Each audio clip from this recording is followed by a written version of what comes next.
Well, good evening. Welcome to this live stream on the 16th of January 2024. It's Martin North here from Digital Finance Analytics. Great to have you on tonight, and very important conversation as we come into 2024. Lots to talk about with regard to the financial system, banks, cash, all those good things. And of course, Robbie and the Citizens Party is right in the middle of that fight, along with me and a few others. So should be fun. And as with everything, there's lots of different opinions out there, but we're going to try and run a few conversations. Where did central banks come from in the first place? Who's in control of those central banks? What happens if you give up power to central banks? And of course, the broader questions like, well, cash in society, where's that going? And, are banks actually for us or against us in terms of, ordinary Australians, be they businesses or commercial entities? So those are some of the questions to touch on. There are also some action points. There are some things that we'd very much like people to get involved with over the next few weeks and months. So we'll highlight some of those too. Before I just bring all of that together and bring Robbie in, let me just remind you, we don't provide specific financial legal advice on the channel. We do moderate the chat, do play nice, throw your comments and questions in. Always encourage that, but please no racial slurs. As at the 16th of January 24, if you're watching in replay. If you'd like to get your question or my attention, use @WalkTheWorld. That'll go into my queue, and that means that I can then see what's going on. I've also enabled Super Chat, which means that you can get your question top of the list or indeed make a contribution to what we do around here. Always greatly appreciated. We don't do this for profit. We do this because we think these are really, really critical issues, perhaps never more important than now. And with that introduction out of the way, let me bring Robbie in. Robbie, hello. Welcome. Thanks, Martin. Thanks for having me. And I think this is the first. We've done an interview from this house, but this is the first live stream from the new studio, the new office. Yes. You're now on the mortgage bandwagon, right? I'm a mortgage slave, like most of the rest of everybody, and I feel their pain. Absolutely. Well, it's great to have you. But I was a powerless tenant for many years before then. I discovered how powerless I was, and by the time when I started looking I was forced to look for an alternative, and renting in Melbourne was just as expensive as buying. Then I had no choice but to become a mortgage slave. Yeah, and it is interesting because there are a lot of renters who are actually trying to make the same switch because they can't, they don't feel under control in the rental sector. The rents are running through the roof still. And unfortunately, of course, you'll know if you were searching for alternative rental accommodation, the queues are long, the supply is short, and the lack of control that people feel is actually one reason why they're piling into the mortgage sector. And in fact, the latest data showed that credit was up. The growth of new credit, worryingly, was much stronger for investors than for owner occupiers. So once again, we've got this property things spinning out of control, and we'll come into that as we get into the conversation, because I think it's really important that we want to stay grounded, right? There are really important things that can be done and should be done to try and actually deal with some of these issues. So rather than just talking theoretically, I'm going to hopefully get quite practical as we go through this conversation. Yes. So much of what has passed for economic policy has to be evaluated as not worked. And the prevailing orthodoxies, though, unfortunately, are still prevailing, and we're in the middle of fights over that. And we'll talk about the RBA reforms bill in a minute, which is an example of that. And one of the points that we make in terms of solutions, there's different ways to solve problems. Sometimes, I firmly believe, Martin, the solution involves going back and seeing where the problem started and what policies that were in place before that and whether they worked and why we deviated from them.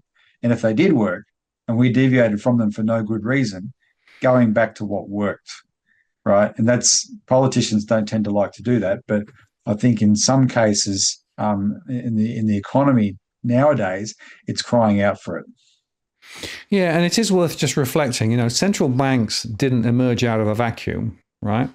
And central bankers, there are central banks now in many countries that sit under the Bank for International Settlement. Well, the BIS also didn't come out of a vacuum. right?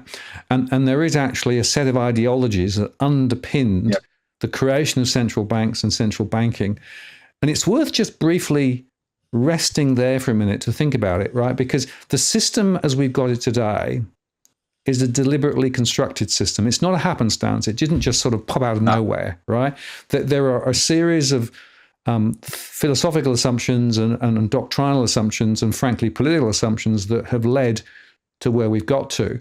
And actually, that's quite important when we come to think about what do we do ahead, right? Because obviously, if we can understand what the agenda was and why it was actually created the way it was, and I say created deliberately, this wasn't just happenstance. It didn't just happen. There was a deliberate set of ideology that drove it.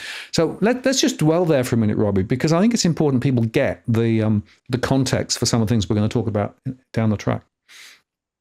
Well, Martin, it's funny you should mention that, because we didn't pre-prepare this discussion at all. Here's one I prepared earlier. Our office has just published this report. The author of this report is actually my wife, Elisa Barwick. This is a series of 9 articles that she's written, extensive articles over the last year or so. And the title of the report is what you see, The Genesis of Austerity. And this question of austerity is intimately tied up in the origins of central banks. So you're talking about a 20th century phenomenon that really took off post World War One, but or from World War One onwards. But can I say, I think it's important to provide a bit of context before that. So regular viewers of these interviews will understand that the Citizens Party are massive advocates of a national bank. A national bank is not a central bank. A national bank is the central bank, but is not a central bank. It provides that role in the economy, but a central bank is a different animal. Central banks aren't national banks. And the origins of national banking go back to Alexander Hamilton in the first administration after the US won its War of Independence against the British.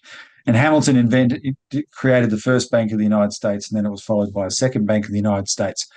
And the whole purpose of national banking was to recognize that banking was this incredible power of being able to create credit, and done properly, create credit against the future capacity of a nation. Understand the nation had capacity and potential, and if the credit created was put into productive means, things that would unlock that potential, then there was no problem with paying it back and those sort of basics of banking.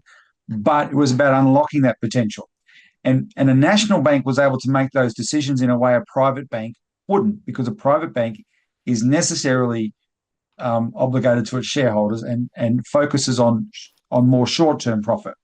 And I made this point when I testified with Glenn Isherwood to the hearing on bank branch closures on the 1st of December in Canberra.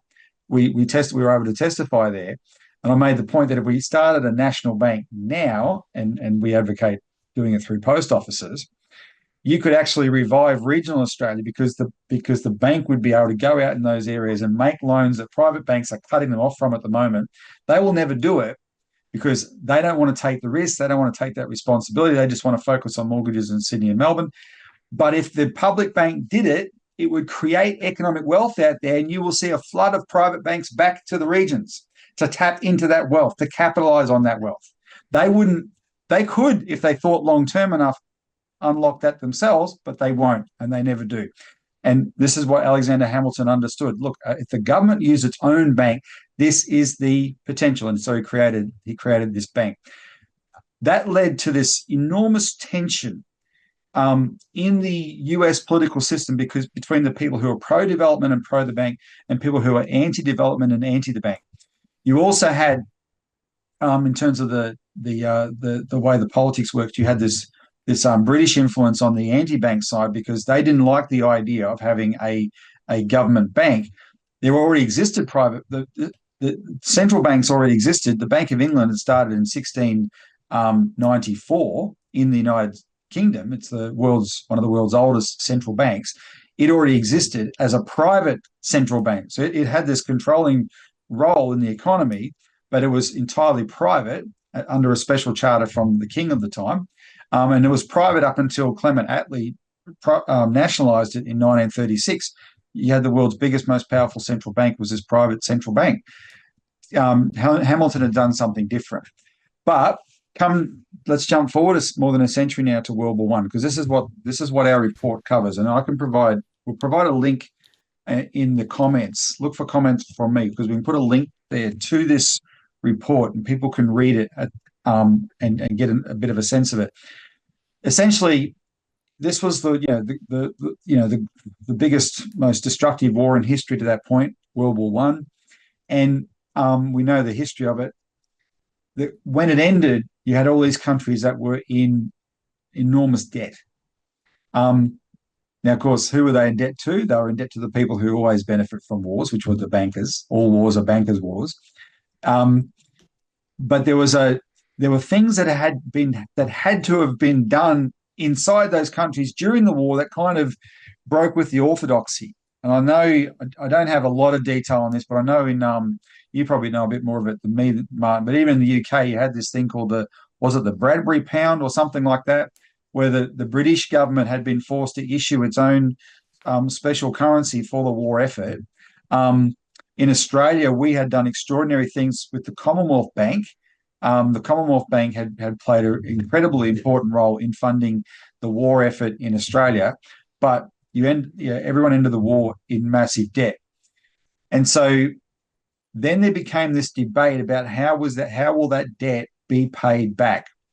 In Germany, the Treaty of Versailles imposed on Germany these completely punishing, repressive sanctions, basically war reparations, and that crushed the German economy. And it was the direct crushing of the German economy that led to the hyperinflation Germany suffered. But that hyperinflation created a scare, and that scare was seized on by people, and the real brains trust were people in the Bank of England, people in the halls of power in places like Italy, banker types in originating in Genoa and Venice, and these people, and they wanted to impose this idea that the debt was sacrosanct, and so it didn't matter who suffered in order to ensure that debt was paid back. This was an idea that they wanted people to grasp, and not everyone wanted to accept that idea, especially the people who were being made to suffer to pay back that debt. And the policy was this idea of austerity. If there's any doubt about the soundness of a currency backed up because the debt of a nation is unpayable, then the people, their living standards must be crushed in order to make sure that debt can be repaid. And there was an enormous backlash to this idea, and it set up this big struggle. And in Australia, the backlash was led by the Australian Labor Party. And you got some of the best insights into this actual fight from great Australian Labor Party figures who are actually looking at the fight in Australia, but also in Europe. And we're talking about people like Frank Anstey, who was the mentor for John Curtin, and the great Jack Lang. And Jack Lang, if some of you may remember, the former Premier of New South Wales, the big fellow they called him, he wrote a lot of this in a book called The Great Bust. But what the Bank of England did was they under the governor, Montague Norman, they devised this idea of having a system of central banks where the actual reins of economic power could be held independently from the elected government. And they created this narrative that elected governments were irresponsible with money. And so you needed to have these unelected expert technocrats control the money supply. This was the Bank of England's idea under Montague Norman, and he dictated the rise of central banks around the world to enforce this policy. And we know the history of it pretty well here in Australia. And the Jack Lang lays out in his book, The Great Bust, how Norman saw that there would be a system of central banks, and then there will be a central bank of central banks. And Lang in the book thought it was Norman's idea was the Bank of England would be that. Well, in fact, what the Bank of England set up was sort of like a cutout for itself, called the Bank for International Settlements. And to this, from its inception in 1930 odd, initially as a way of ensuring settling the German war reparations payments, but expanding quickly beyond that. From its inception, the Bank for International Settlements in Basel has always been dominated by the Bank of England, even much more so than the US Federal Reserve. The Bank of England is the biggest influence from the time of Montagu Norman. And there's a whole bunch of things you can read about the Bank for International Settlements. I remember there's a great book called The Tower of Basel by Adam Labor.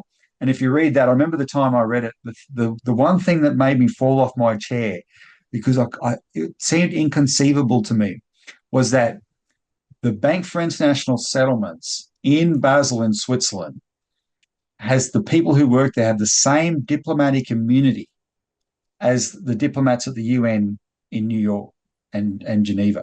Now, there's a reason for diplomatic immunity. Diplomatic immunity is a principle that's centuries old, right? The envoy of a king had to be able to go and talk to another king without fear of getting his head cut off, right? Or else, that was the reason for it. Diplomatic immunity is a sacred idea. These bankers have it.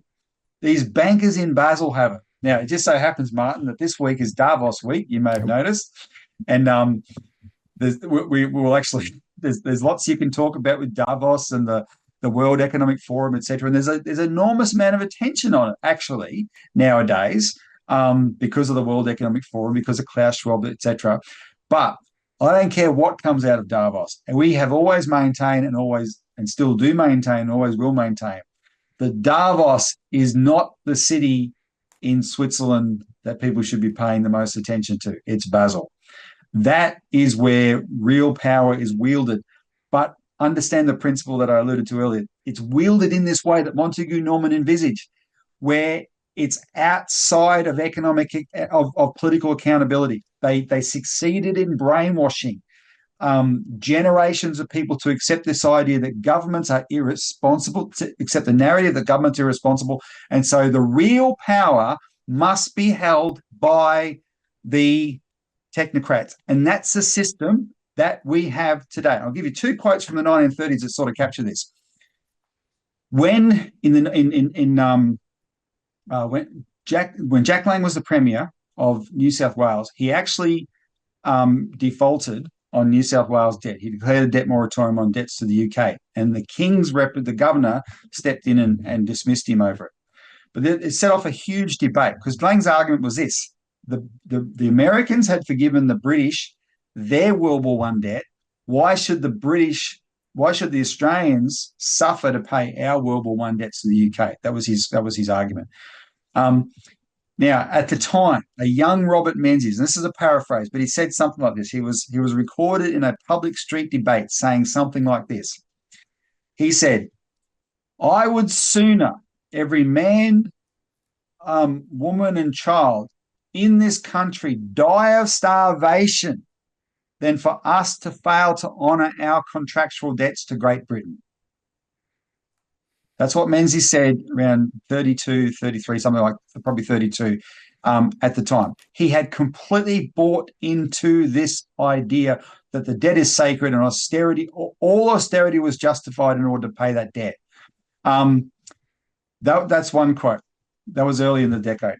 Later in the decade, John Curtin, who was the Labor opposition leader at the time, he was taking on this idea that there should be an unelected banking power that's in charge of the economy. And we've quoted this lately in relation to this RBA reform bill, because when in September 1937, he launched the Labor Party's election campaign at the Fremantle Town Hall in Western Australia, and he called for the government to have the final say over monetary policy, which the 1937 Banking Royal Commission had said it should. So he called for that to be implemented. He said, unless the government of the day if the government of the day absents itself from the making of monetary policy, it cannot govern except in a secondary degree. And what he's meaning there is, if the government isn't having the final say over monetary policy, i.e. interest rates and the money supply, somebody else is in charge, not the elected government. And so what this comes down to a question of democratic principle. But of course, the people who came up with the idea of the central banking system, Montague, Norman, the Bank of England crowd, they were unelected anyway, right? They represented an elite unelected power, and that is precisely what they wanted. And sadly, today, through deregulation and privatization and the implementation of central bank independence in the 1990s, etc., and the increasing power of the Bank for International Settlements, we now have, every person in charge of our regulators in Australia, like the bank, the Reserve Bank and APRA, come through the Bank for International Settlements. All the Reserve Bank governors spend a stint over there at the Bank for International Settlements. And therefore, Martin, what Jim Chalmers is proposing to do, which is to give up his veto power, which has been in law for 72 years, thanks to Curtin and Chifley, passed in 1945 originally, to give that up, to hand over that power. He's not just giving it to Michelle Bullock because she's a nice person. He's actually handing it over to the BIS system, right? He is absenting the elected government of Australia from any say in this most powerful of tools for our economy, and we will now be dictated to entirely by the Bank for International Settlement system and the Bank of England behind it. Yeah, and a couple of observations, because that history is really important to understand, right? So if you want to know where this whole idea of neoliberalism comes from, well, it emanates from here, right? Because basically what it says is you need to let the private markets be the private markets. We shouldn't be having a lot of public investment, et cetera, because of course public investment is, quote, inefficient or whatever. But it also means that basically you've got a small cabal which basically is calling the shots. And interestingly now, central banks have been writing recently that their monetary policy tools are probably not adequate. So what we should perhaps be doing is, using the central bank digital currency as yet another set of levers that we can implement our policies on. And also, some central bankers are now saying, well, fiscal as well as monetary policy maybe should be also within this bailiwick of these technocrats. So in other words, what they're doing is actually wanting to control more and more of the way the economy works based on a set of ideologies, which is fundamentally, well, who pays? Ultimately, it's individuals who pay. And, there have been a number of speeches made over the last few years that say, well, when things go wrong, who ultimately has to pay? It's individuals. And you've seen this through the inflation cycle. Who are the people who are suffering? It's not the bankers. The banking system was protected. Think of the term funding facility, that very, very cheap money that ultimately they earned 4.35% or 4.25% or whatever it was on it until recently. So the central banks are now protecting the banking system.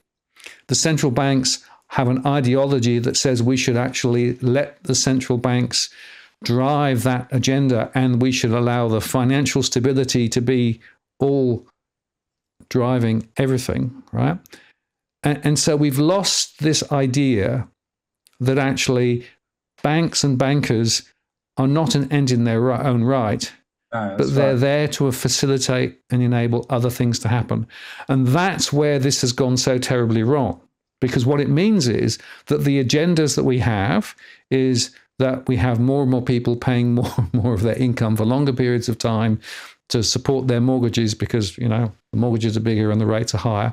And you've got the debt bomb being effectively loaded bigger and bigger and bigger. And interestingly now in the US, the Federal Reserve has actually done quantitative easing. Now it's done quantitative tightening. So they inflated their balance sheets by more than 50% and they've dropped it by 13%. But in the meantime, interestingly, in the US, the Treasury has been issuing way more debt than ever before. So there's a bigger debt question in the US. Yes. And in fact, if you look at what some of that funding has gone through, it's some, the green agenda and those sorts of things.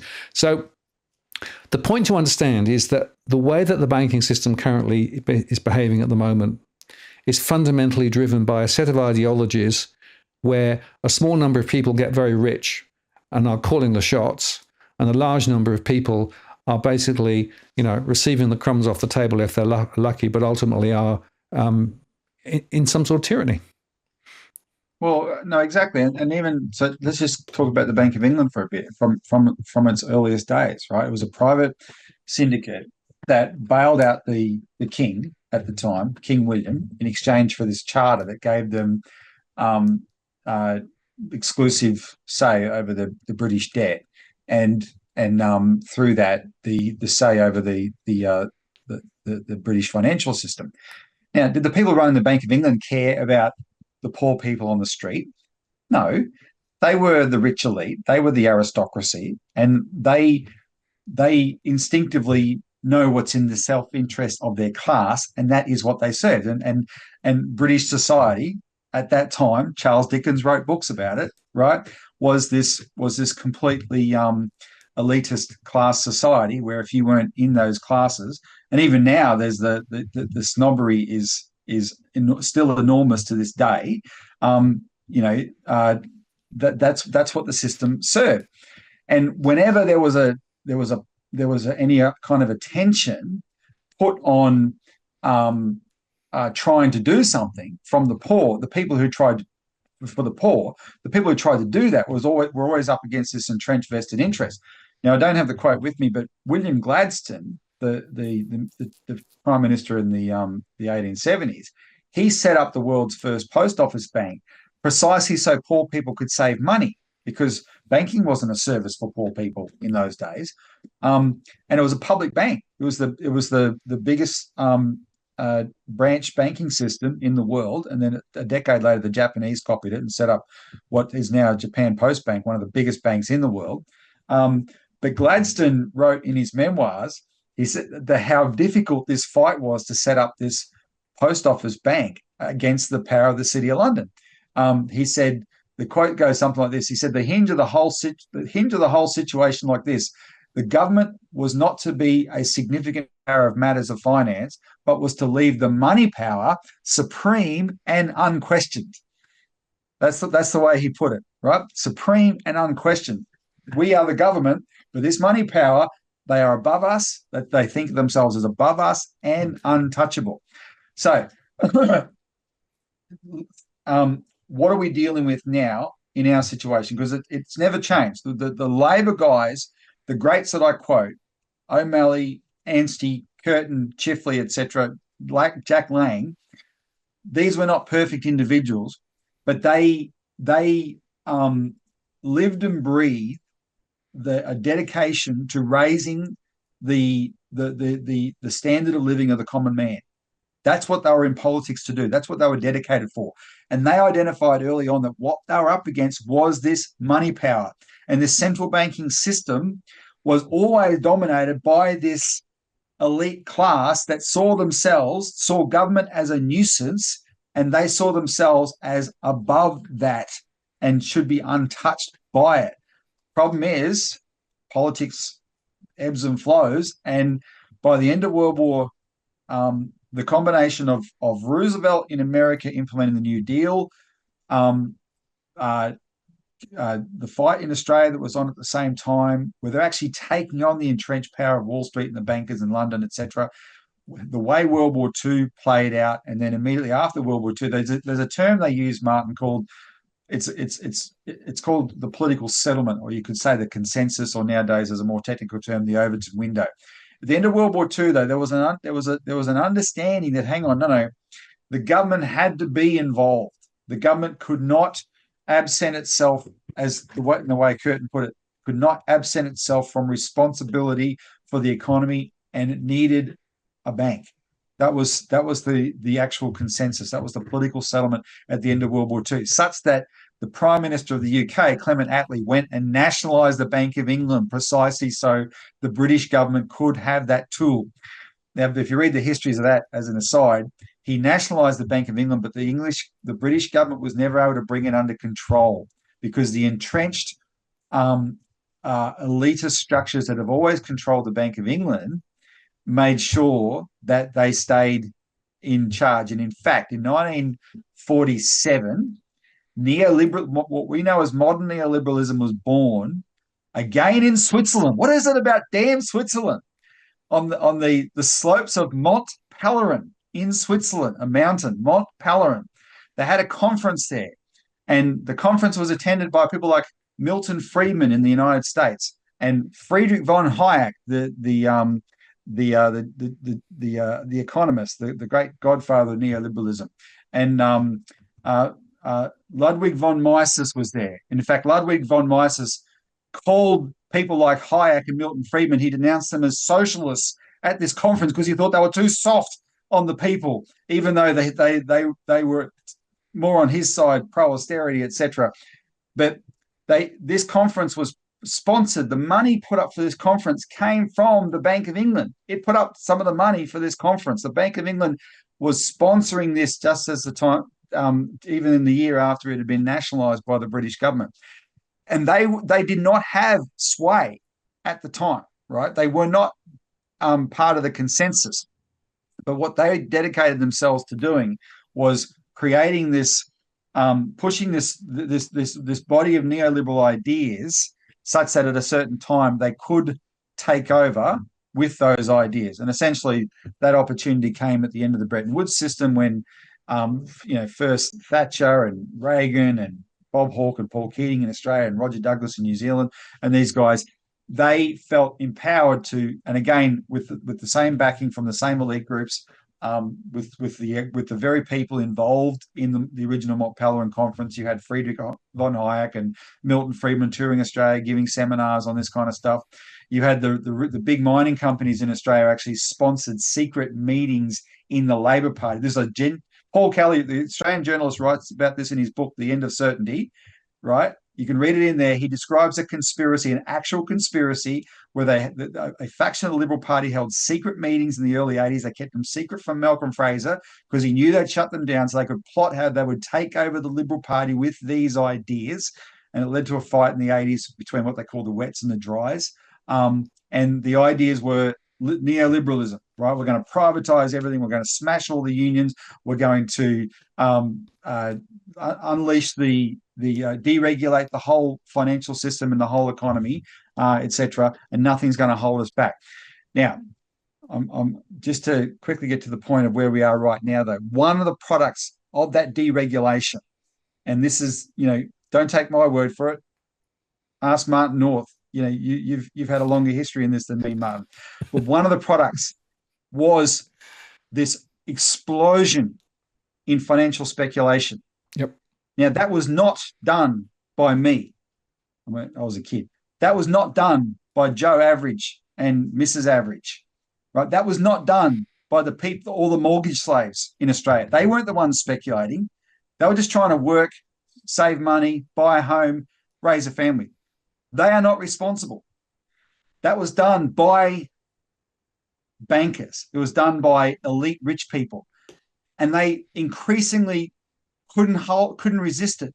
Every opportunity for speculation, because suddenly they're making massive profits much more quickly. And they should have been able to think, whoa. I mean, you actually hear the old timers, right? Like, if you've heard the famous quotes from people like Warren Buffett, right? Warren Buffett says, you don't know who's swimming naked until the tide goes out. I mean, these old timers, like the fact they made those observations, there was a faction of people all along who knew how insane this was. You and I have done these incredibly important shows about the rise of derivative speculation, right, yep. Martin, right? Yep. And it was just bananas. The fact that it was legal was bananas. And it all came crashing down in 2008.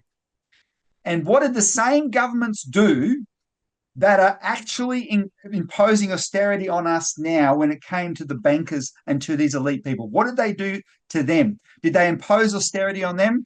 I remember in 2008, when the protest broke out in New York City on Wall Street about the crisis, right? And I saw this picture and it's seared in my brain, this this grizzled older black man. He's holding up a sign, and the sign says, "Pull yourself up by your own fucking bootstraps." Right? You rich bastards, you preach this bullshit to us. Oh, work hard and you'll achieve the American dream, blah, blah, blah, dangling it out there because knowing it'll never happen for 99.99999% of people, but you got to keep them on that treadmill so that you can just be sitting back and raking in this money from all your idle speculation, etc. When it was their turn, the government and the central banks couldn't bail them out quick enough. Yep.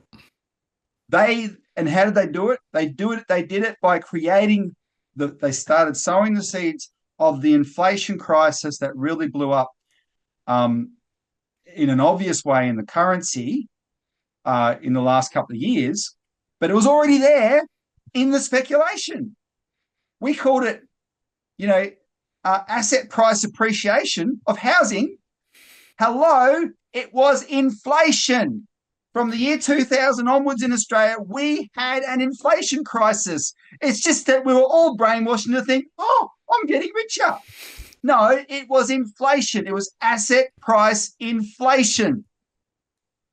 And now we've got governments that are so desperate to keep that up, but on the other hand, they're so brainwashed into the central bank thing that they're letting the central banks crush us with these interest rate rises. And Michelle Bullock testified to Parliament last year, and she said, we only have one tool. And I'm going to talk about this more in a minute. That is a lie. That's the tool they chose to use to crush the people who didn't cause the problem in order to, again, save the system. But now, because it's actually house prices that could be at risk if this didn't have some kind of countervailing pressure on it, what is the government, the elected government, doing, which has absented itself from monetary policy and so having no say over this? What are they doing to try and keep house prices up? They've opened the floodgates for the biggest flood of immigration in Australian history. I think there's 600,000 people coming into an economy that's building like 40,000 houses a year, something like that, right? It's absolutely crazy. But they're succeeded in creating this pressure. And if you're watching this and you're one of the people that are suffering right now under these interest rate rises, the fastest interest rate rises in history, if that's smashed you like it's smashed so many others, and Martin, it shows up in your surveys, what should really piss you off is those press conferences you've seen Jim Chalmers give, where he looks like he's really mad they've raised interest rates. And he expresses so much concern for the households that are suffering under this. He has the power to overrule it and stop it. In fact, the Citizens Party today called for Chalmers to use his power, the very power he's proposing to legislate away. We're calling for him to use his power to lower interest rates by 1% or 2% to give relief, but at the same time stop pretty much all lending to investors in Australia so that the lowering interest rates does not fuel more property speculation. It only provides relief to the people who are already in debt and need housing. That's what the powers were invented for. Instead of removing them, he should be using them to provide that kind of relief for the people who didn't cause the problem, just wanted to get on with their lives, while these elite people who created this system of central banks, who created this system of having the reins of economic power outside of elected governments and therefore democratic accountability, so that they don't have to pay the consequence of their decision and we do. No, let's turn it on him. He has to use that power for us, and people should demand it. Yes, and it is interesting, isn't it, that politicians have tended to sort of walk further away from taking responsibility rather than actually walking towards and dealing with the issues, because maybe it's more convenient for them to say it's not my problem, it's somebody else's problem, right? Oh, I blame the Reserve Bank. And as you say, Chalmers in his particular posturing around this is a great example. The other point I'd make, Robbie, is that the central banks and their ideology also flows through into corporate land as well. So you've actually got effectively very large corporations who play by a completely different set of rules to ordinary people. And it's those corporations who are more aligned actually to both the political powers and indeed also the central banks. So what you've got is you've got a small number, but huge, powerfully placed organizations over and against ordinary people.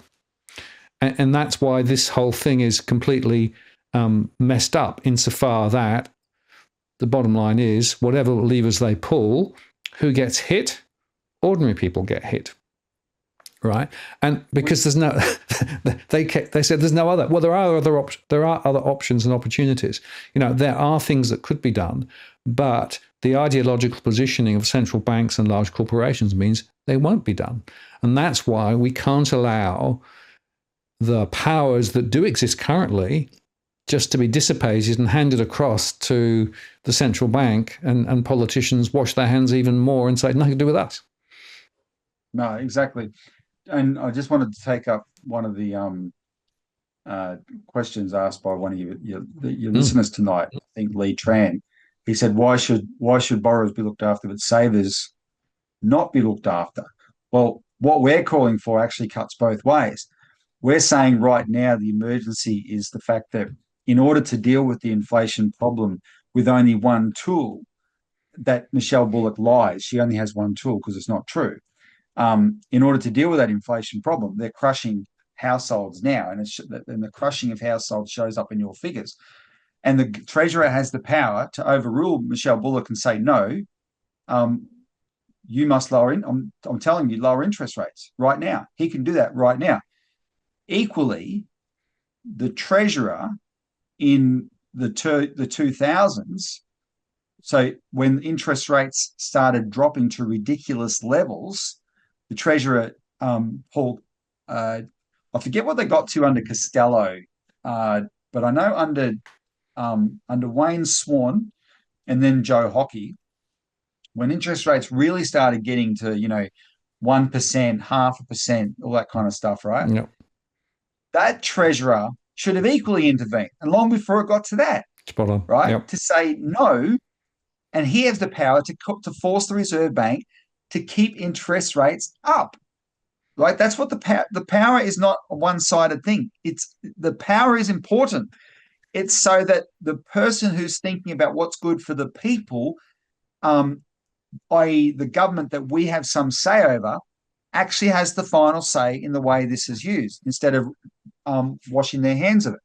And to be specific, what do we mean when we say Michelle Bullock's lying when she says she only has one tool? Because she said it in a Senate hearing. Yep. All the Reserve Bank has is interest rate. It's just not true. So in this bill that we want people to make submissions about before the 2nd of February, when submissions close, the RBA reform bill. We've talked about this before. So you've got this. They did the RBA review in 2000 and they handed it down in 2023. And the number one recommendation out of its 50 recommendations is to repeal a power that's never been used. In 72 years, the Treasurer of the day has never overruled the Reserve Bank. In 72 years. Why was that the priority power? Well, anyway, we can say more about that, but just to stay on track here, that's the number one recommendation. The number two recommendation is to remove the power of the Reserve Bank to direct the lending policy of the private banks. And if you think about this, this gets really interesting, because so here you have the power of the government to direct the Reserve Bank is going to be removed, and then the power of the government-owned Reserve Bank to direct the private banks is going to be removed. And this is where the rubber meets the road, because that second power is another tool that the Reserve Bank has. And it's what I alluded to earlier. The Reserve Bank can look at the figures that we cited at the start of this conversation, where the growth in lending, lending is growing really fast at the moment, right? And the growth in lending is being led by lending to investors, investor loans. 1.9% growth in investor loans. There's only 0.5% growth in home loans. 0.5%. We have homeless people around Australia, right? There's a desperate housing shortage, but 0.5% growth in home loans, 1.9% growth in investor loans. And the Reserve Bank has the right, has the legislative power to look at those figures and go, all right, cut the crap, and call up Shane Elliott and Matt Common and the other two, whatever their names are, Peter King and the other one, call them up and say, stop lending to investors as of now. Just stop it. You're fueling the bubble. Stop it. Help people, help first home buyers, genuine first home buyers get in their home, etc. Provide relief for existing home buyers, but stop lending to investors. Stop lending to foreign investors. Just stop it. She has that power. And guess what? Our mates at Macro Business, Leith Van Onsen and Co., they showed about 6 weeks ago that fully half, Martin, of inflation, fully half of inflation in Australia at the moment is the housing market. Yep. Fully half of it. So if the Reserve Bank truly wants to address inflation, address the number one cause of inflation, which is the bank speculation in housing through investor loans. That's what they could do. And that woman said to a Senate hearing, falsely, I only have one tool, which is interest rates. It is a lie. Yet that tool is going to be legislated away in this bill. So why on it? Think about how insidious these goddamn banking elite are. They have decided, with everything going on, that they want to reform the Reserve Bank and get rid of those two powers, with everything going on. And the reason, I'll tell you why they've decided that. They've decided that because they're listening in on these conversations. In fact, I partly blame my wife, Elisa, because she wrote a submission. I kid you not, she wrote a submission to the Reserve Bank Review about those two sections, Section 11 and Section 36, and said, you should use them. And what comes out of the review? Get rid of them. Right? They are hearing the noises of the Australian public. They're hearing all manner of senators talk about this. Jared Rennick talked about it in Senate hearings. Malcolm Roberts, Nick McKim, the Green senator, talked about it. It's like they see the barbarians massing at the gate and they think, oh my God, they're gonna actually, the people are gonna take charge of the system. And the legacy of Curtin and Chifley is still in legislation. It's going to allow them to do it. Quick, get rid of those powers. Get rid of those. And a Labor treasurer is betraying Australian households and the legacy of his own party in order to accommodate it. That is insidious. It's treacherous. And that's why we're so fired up about it. And if you agree, make sure when you get off this conversation tonight, I'm talking to the viewers now, follow the link and make a submission to this Reserve Bank reform bill that the Senate Economics Legislation Committee is holding, demanding that they use these powers, not remove them. Yeah, and just on those specific pieces of work that are going on in Parliament moments, right? It's worth just deviating slightly to talk about the regional banking inquiry, because this, for the first time, started to actually expose what real people were thinking about the banks and how they were behaving. And I would argue this is now an unstoppable train. Right now, we had the Royal Commission into banking, and there were some horrible case studies there that actually showed just how the banks were effectively exploiting their position over and against ordinary people. But unfortunately, at the end of that, nothing much changed. It was all sort of bit smoke and mirrors-ish. But this regional banking inquiry, and Robbie, you've actually been traveling around the regions and you've been sitting in listening to what the senators have been listening to, are really just highlighting how deep the pain is and how many people are actually really angry about what the banks have been doing. And I think a few people have said this is probably one of the most successful inquiries the Senate's ever been involved in. Yeah, we've got a tiger by the tail, and it really hit a raw nerve, and I got a sense of that early on, and why it's one of the reasons we thought an inquiry would be so crucial, because it's the kind of pain people, the average person experiences on this issue is more like the death of 1,000 cuts, right? It's not as dramatic as a bank forcing you out of your home, right? Which is what, the people, the bank victims who drove the establishment of the Banking Royal Commission, they suffered that, and there were tens of thousands of them, but that's all it was. And they were able to be. They thought they got the Royal Commission. They were happy for a year, and then it's gone nowhere. And there's a hardy band of them that are sticking with the fight, but most of them, they just run out of energy and they fall by the way. This is different, because the pain is, like I said, the death of 1,000 cuts. It's those aggravations from inconvenience that in the moment are infuriating. And then you go home and have a beer and you bellyache around the barbecue, and then you think, well, what can you do? Whatever.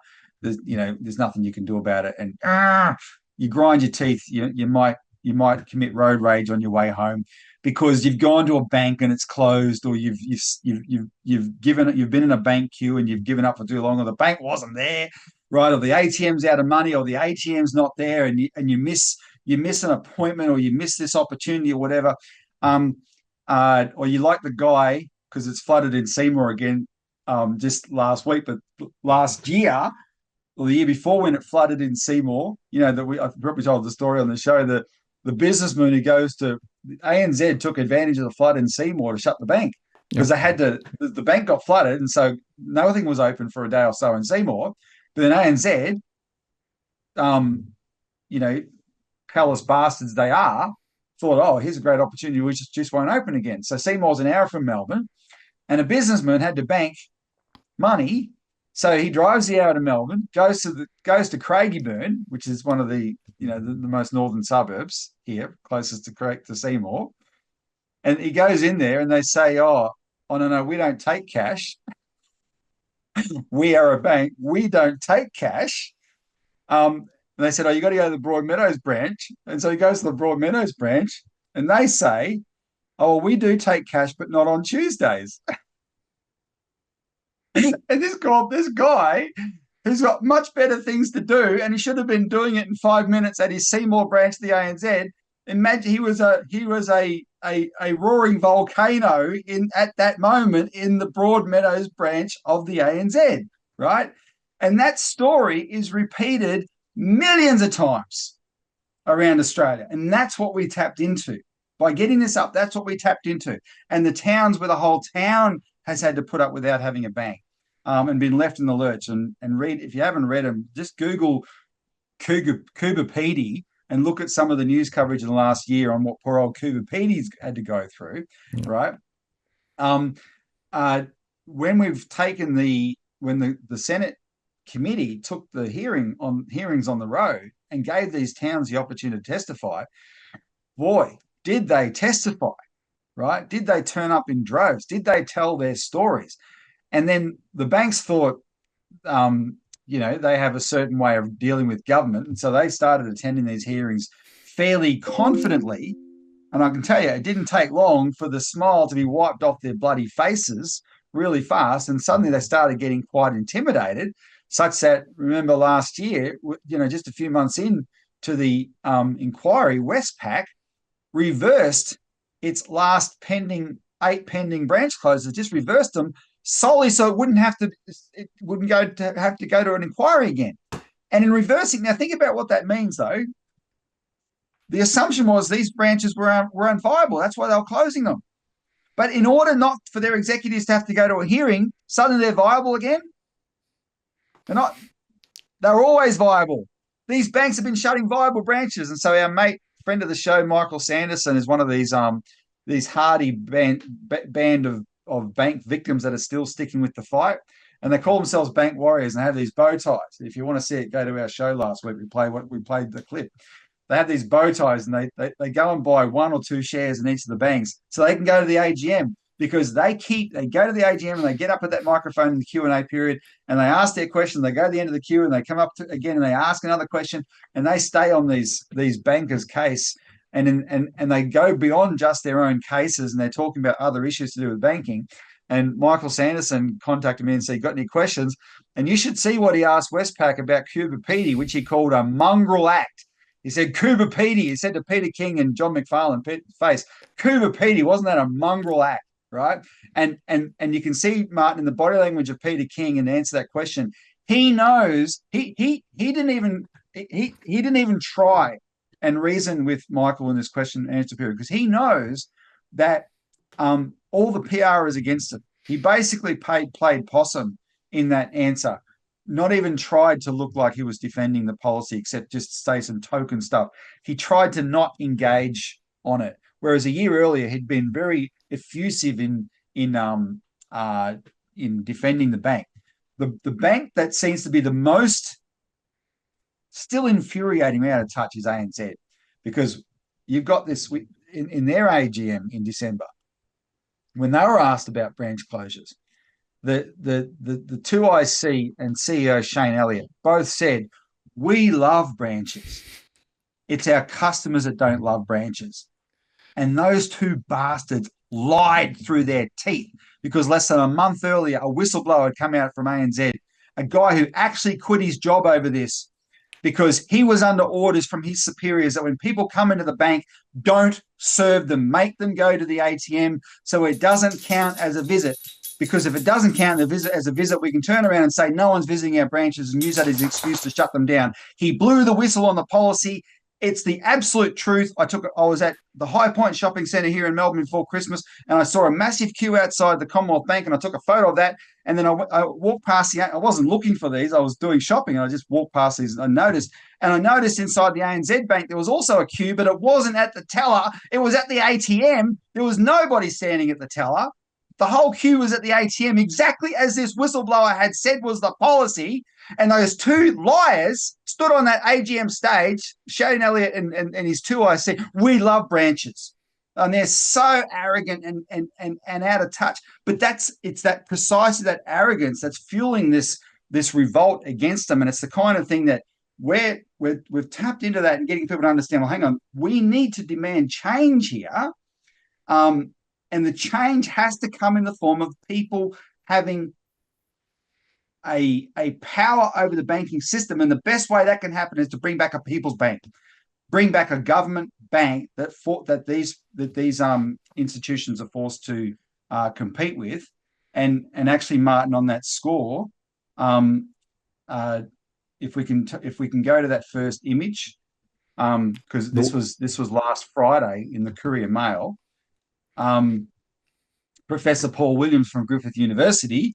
This is just a mild example, but this is a random opinion column in the Courier Mail on Friday, where this Griffith University professor, "Can government owned come back into fashion?" In the first column there, he actually says, "Look, I was a how does he put it? He goes, I was a victim for the thousands of Australians burned by financial institutions." And on one of them, it feels like the 2018 Banking Royal Commission never even occurred, let alone mattered. And then he starts talking about the fact that once upon a time we did something different. In the second column there, he describes how the mixed economy of the 50s and 60s, where free enterprise was hemmed in by tight government controls, saw 2 decades of solid economic growth and also a narrowing of the gap between rich and poor.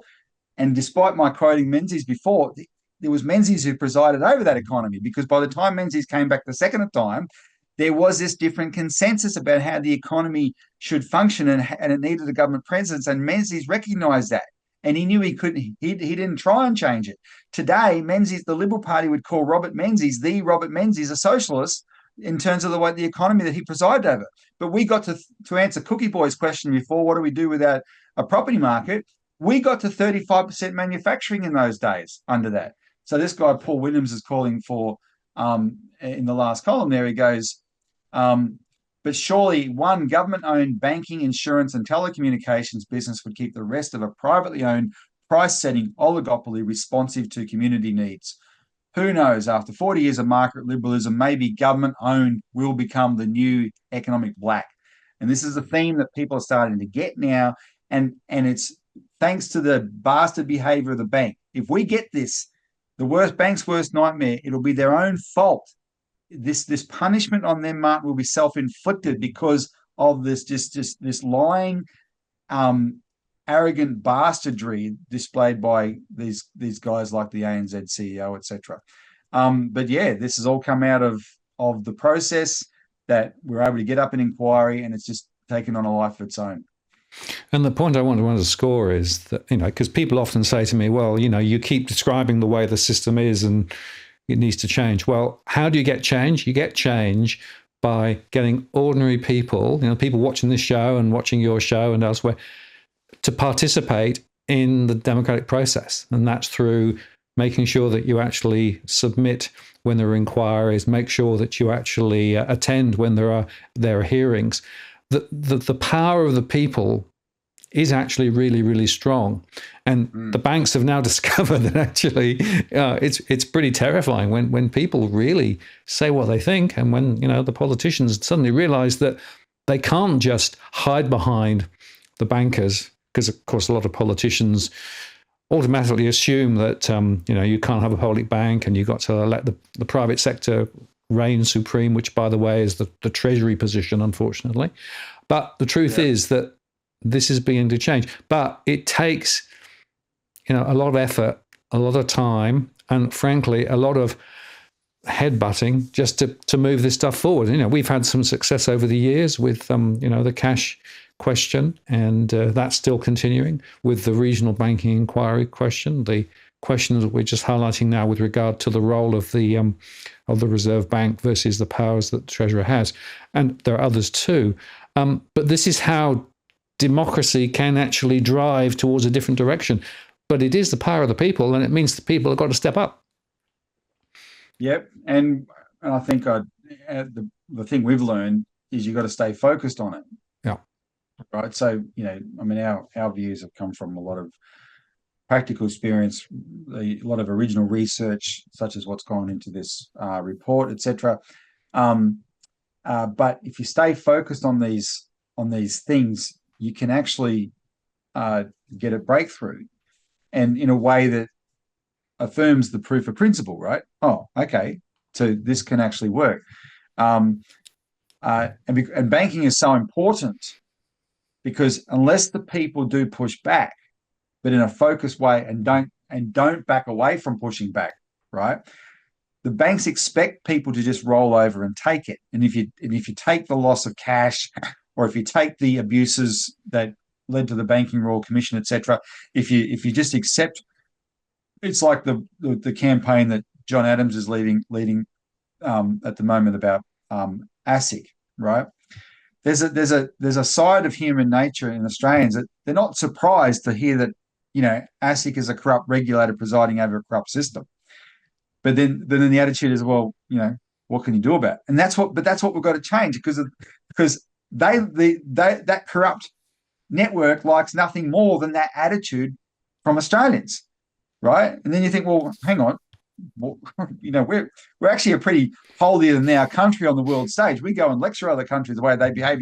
Yet me, the average Australian, I just accept as a given that we have a corrupt regulator presiding over a corrupt financial system, right? This actually should be unacceptable, and we should make sure that we do something about it. And that's what John Adams had ASIC by the scruff of the neck for the last a couple of years, which is really good, and that inquiry is ongoing, and it's about staying focused on it. Because if we don't push back, they'll keep doing other things, and central bank digital currency will come along. And it would have come, if I'm convinced, Martin, if we hadn't fought the cash ban in 2019, we would have a central bank digital currency right now. We would have had pilot projects and all that kind of stuff in the worst form of it, and people would have been told, oh, no, this is the way it's going to be. Now what we have is governments at least paying lip service to the idea that, oh no, we won't get rid of cash. Now, I believe them. I believe them that they mean it, that the governments won't get rid of cash, but they are definitely allowing the banks to take away access to cash. And so we have to fight that as well, and just keep pushing back and making them understand, well, no, we're not going to tolerate this. So it's the focus. It's keeping that focus, and seeing the fight through. That's what gets results. Yeah, and it is seeing it through and continuing the fight. I think there's another interesting observation, Robbie, and that is that sometimes these things take much longer than they should. And if I can sort of segue slightly, because of course in the UK, we've had a remarkable turn of events quite recently relating to the post office scandal. Now, people may not know about this in Australia, but years and years ago, they actually put a new financial system in. Fujitsu was the company I used to work for, by the way. It was actually involved in doing it. So I thought of you when I heard about this. Yeah, no, nothing to do with it. But the point was there that the system was actually faulty, and many hundreds of small independent post office entrepreneurs, the people who run the local post offices, suddenly found that their balances weren't balanced because of the system. And for years and years and years, the post office and the government and everybody else pretty much said, nothing to do with us.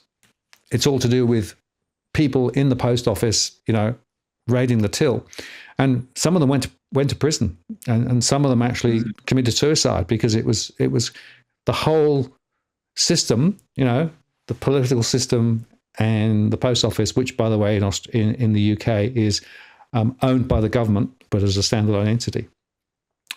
And finally, after a piece of drama that was put out on television in the UK a couple of weeks ago, suddenly everyone's realized that actually injustices happened.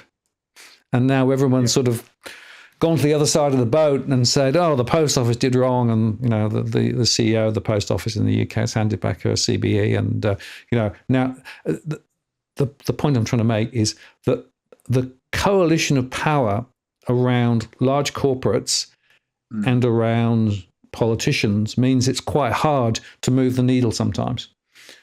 And I think this is a really important observation. This is not a simple battle that we're talking about here, but it's one we have to push. And in the case of the post office, finally now they're talking about some of those people being acquitted from what they were accused of previously. But it's a really terrible, terrible story, and it, to me, is a microcosm of the problem.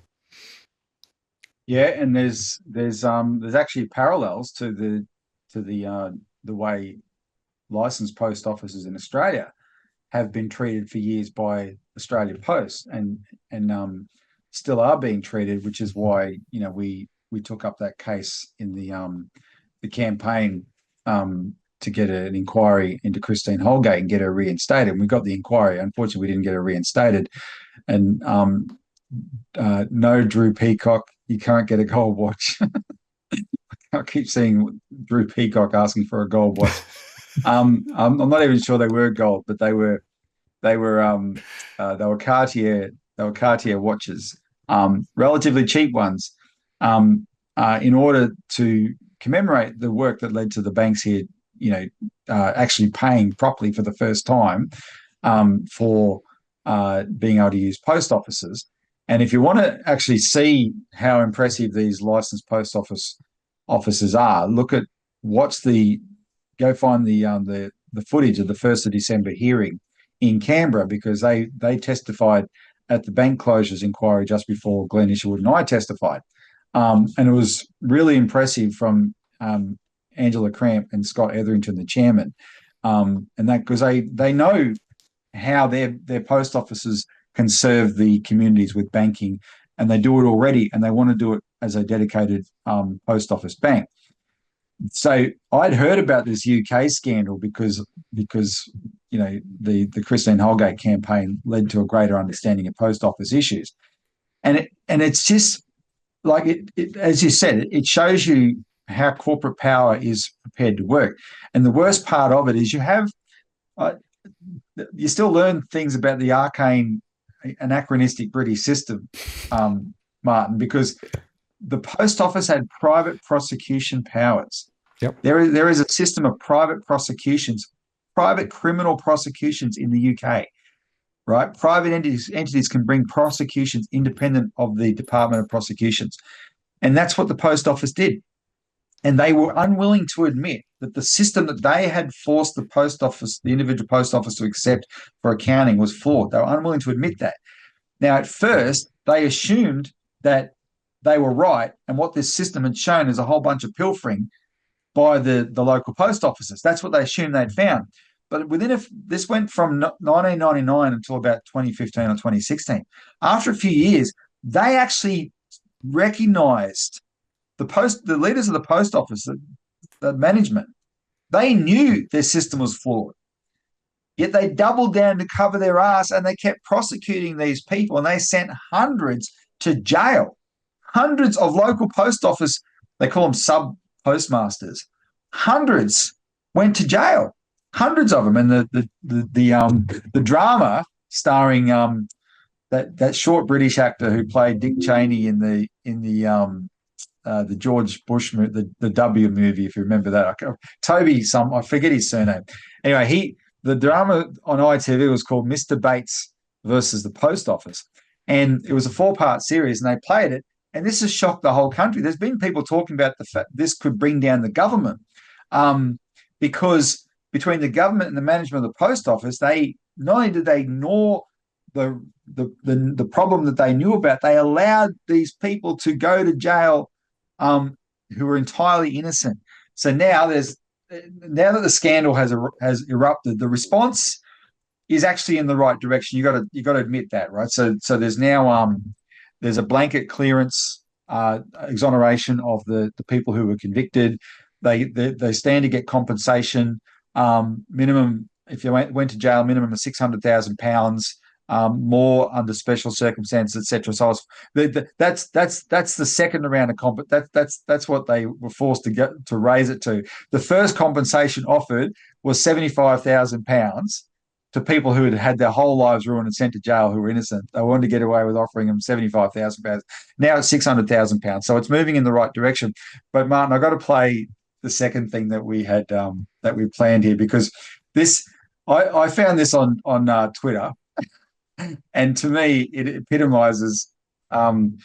This was an interview on British television about this scandal. All right, so I'll just play you this little clip, because to me, this actually captures a universal truth about politics. How come the government didn't notice? You were asleep on duty, weren't you? No, Susanna, I don't think that's fair. I mean, you have to understand that before this week, not one drama starring Toby Jones had been made on this subject, not one.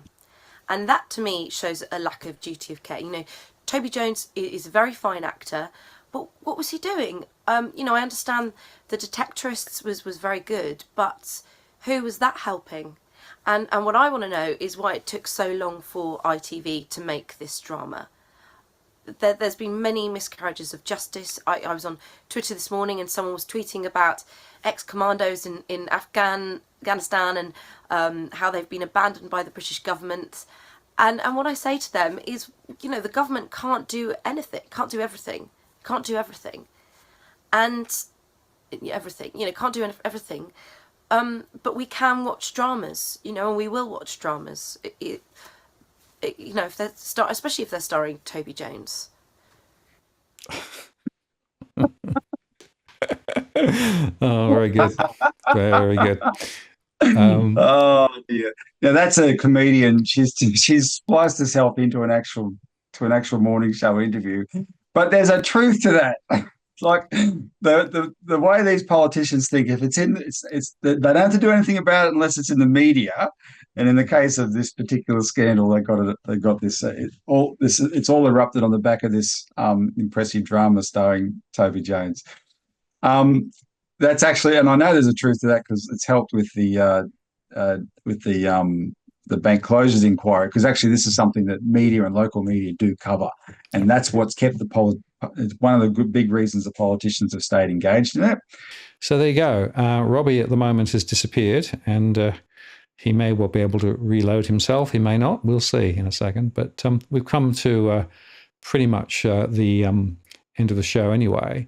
And the point, of course, with all of this is that there are many, many streams of activity currently underway, which potentially have a significant impact. So the inquiry is still looking at regional branch closures.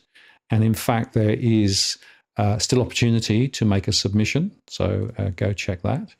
The inquiry relating to the role of the central bank and the Treasury, that's still open at the moment. And again, you can make a submission there. And the story over the next few months will be quite a lot of focus specifically on the question of making sure that we can move this dial forward. The role of the banks, the role of the financial system, and the fact that the bottom line is always somehow that the ordinary people are the ones who get hit at the bottom, whilst the banks get bailed out. And I just want to highlight the bailout there of the banks. Thank you very much for the super chat. I really appreciate it.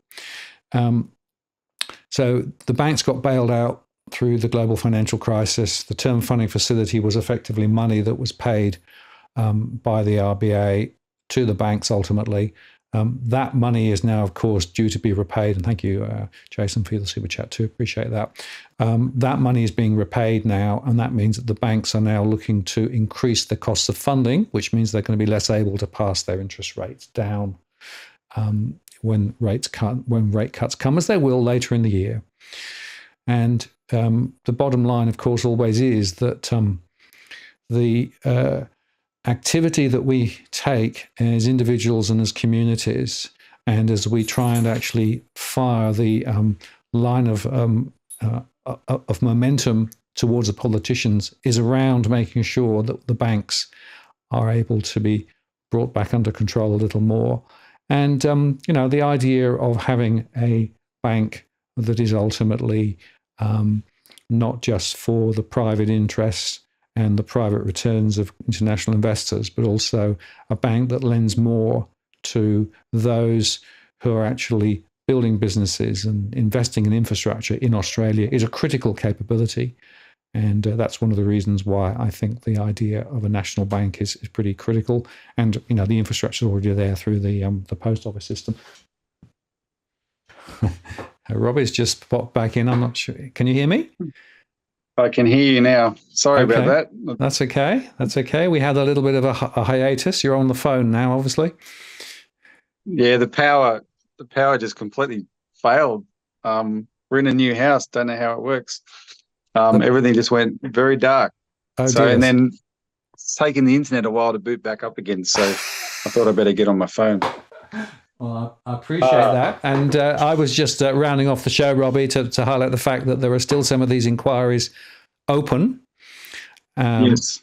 So we've got a few days on the one relating to the role of the Reserve Bank versus the Treasury, right?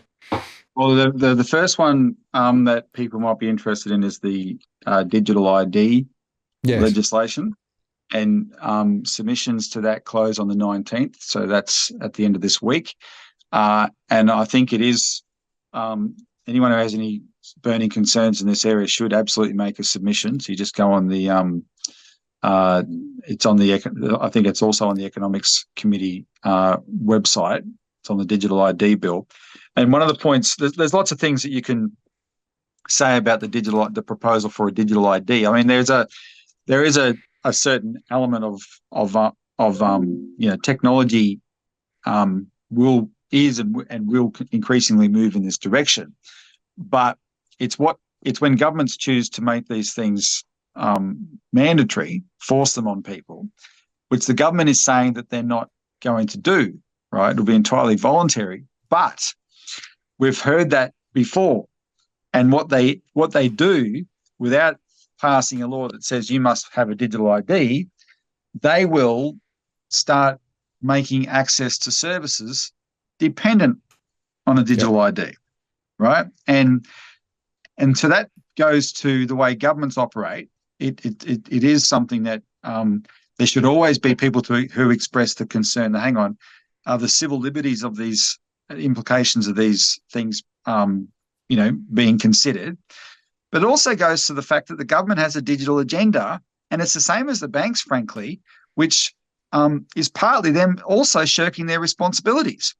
They're looking to do more and more digitally, right, instead of actually providing a service. And I know this first was made obvious to me in the Cloncurry hearing of the bank branch closures inquiry, because the Cloncurry Council made the point that what the banks are doing is nothing new because the governments have already been doing it, like shutting down Centrelinks and consolidating those and making those harder to access, things like that, right? And then once the Cloncurry Council made that observation, the banks themselves have used it as an excuse. I heard Anna Bligh, the head of the Banking Association, use it as an excuse. Well, governments are shutting down services and making people use digital. Why can't we? Right? And so we, the public, should think about that and go, well, at the end of the day, what's important about the provisional service is actually you provide a service. And we are not in a position yet, despite what any loopy bank executive or politician thinks, to be exclusively digital economy. We're just not there. It is not reliable, right? And so even from that standpoint alone, there's real strong reasons to push back on the digital ID bill and the untrustworthiness of the government that's pushing it. So that's we've got 3 days to make that point. Get on the Senate page and have a look at that. The big one, in our view, which we spent most of tonight's show talking about, is the Reserve Bank Reforms Bill. Submissions on that are open until the 2nd of February. And I really think this is something that everybody should weigh in on.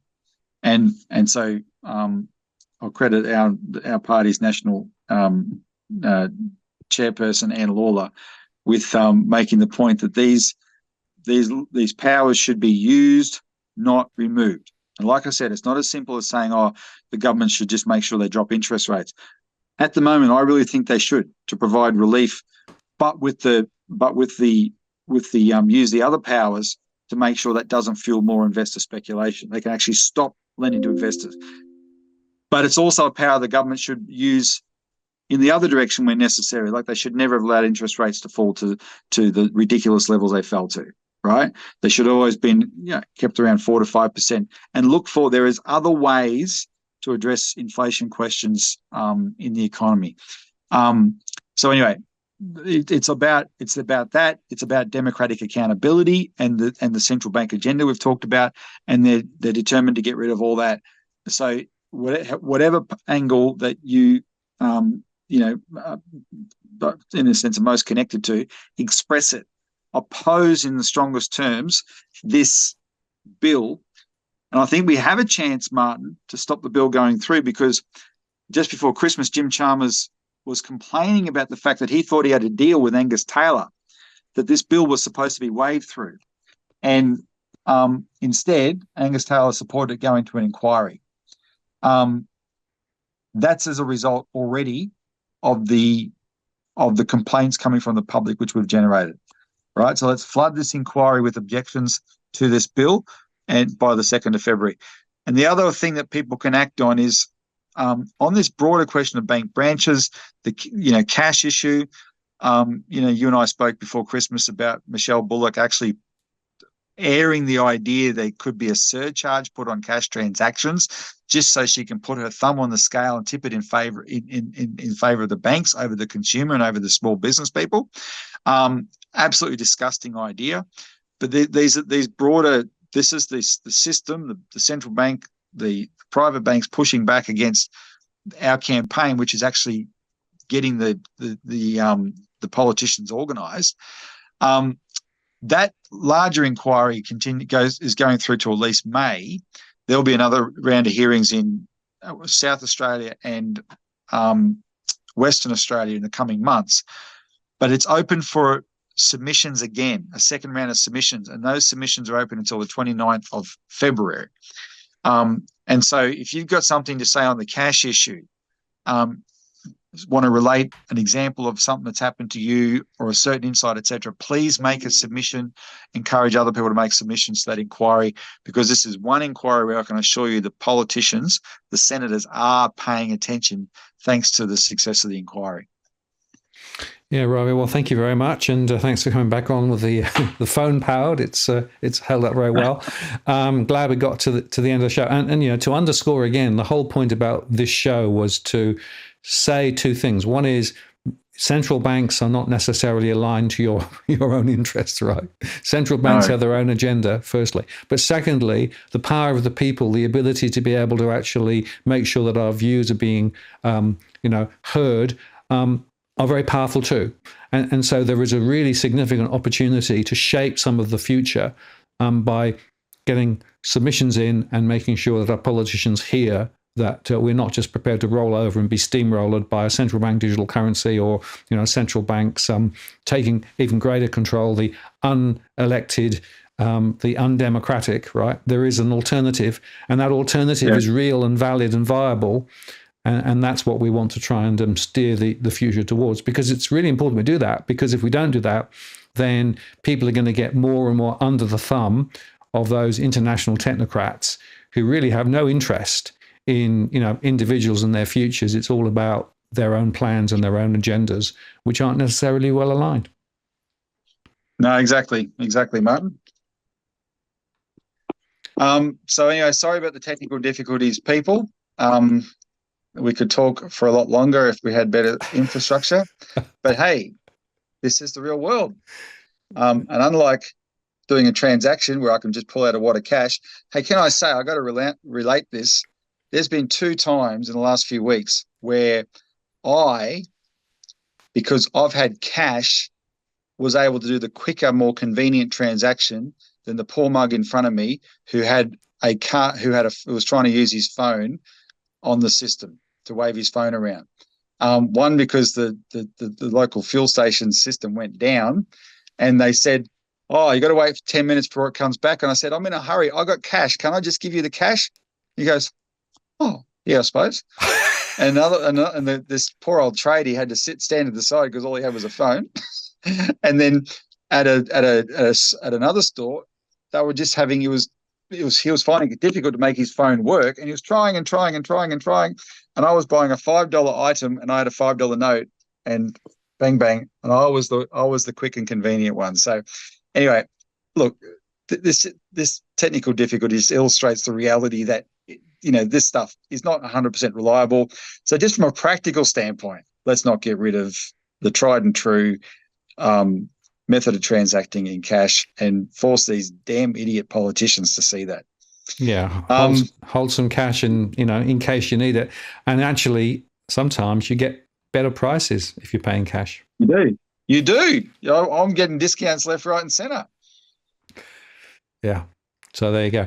Robbie, thank you very much. Really appreciate your time. Thank you very much for bearing with us, folks. Okay. But I think it was a really important session. And we'll have you back on in the next few weeks and continue this story, because this is a really important agenda for 2024. I'm going to take you off stream now, and I'm going to close the show. Thanks, Robbie. See you later. Cheers. See you, Martin. Bye. There you go, folks. Well, I'm glad that Rob was able to get back in and finish the show there. Just to tell you that next week we're going to have a conversation about property, and so we'll get one of our property experts to come on as well. And that should be a fun show, because there's a lot to talk about there with regard to what's happening and trying to unpick what's going along with the various dimensions around property. So Veronica Morgan's coming on, and we'll be able to explore some of that with her. And then I've got Leith Van Onselen coming on, I think, the week after. And so we go on. Well, thank you very much for spending some of your Tuesday with us. Hope you found that interesting, informative, and hopefully a bit challenging too, in terms of thinking that there are things we can do. That's the whole idea. Just before I go, show you the dogs are still in their place, looking particularly comfortable at the moment. They got up and wandered around at one point. You may have heard them scrabbling around, but they're now sort of working towards lunch. So that'll be the next thing today. I want to say thank you very much for all those super chat contributions. Really appreciated those. And it helps just to sort of cover what we do here. And please share, like, and spread the word about this show. And I look forward to seeing you next week on the next live show, or of course other recorded shows over the next few days. This is Martin North from Digital Finance Analytics, signing off. See you later. Bye.